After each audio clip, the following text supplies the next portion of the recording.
நிறைவேற தேவனை நோக்கி ஜெபிக்கும் போது, இயேசுவோடு பேசும்போது அநேக தடைகள் வரும், அநேக பிரச்சனைகள் வரும், எதிர்ப்புகள் வரும். ஆனாலும் அதெல்லாம் நாம செவி கொடுக்காம நாம செய்ய வேண்டிய ஜெபத்தை செய்து கொண்டே இருக்க வேண்டும். ஜெபத்தை நாம் நிறுத்தவே கூடாது. நம்முடைய குறிக்கோள் என்ன?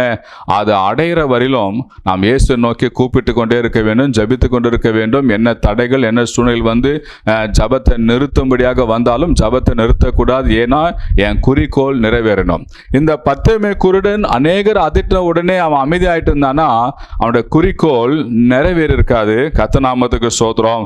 பாருங்க, அவன் குறிக்கோள் நிறைவேற அவன் முயற்சித்தான். இயேசு கூப்பிட்டோடனே, 2வது முறை கூப்பிட்டோடனே இப்போ இயேசுவால அடுத்த அடி எடுத்து வைக்க முடியவில்லை, நவர முடியலை. இப்போ 49ஆம் வசனத்தில் இயேசு நின்று அவனை அழைத்து வர சொன்னார். அவர்கள் அந்த குருடனே, வா இயேசு அழைக்கிறவான்னு சொல்லி கூப்பிட்ட உடனே இயேசு கிட்ட வந்த உடனே இயேசு சாமி கேட்கிறாரு. அங்க உடனே அவன்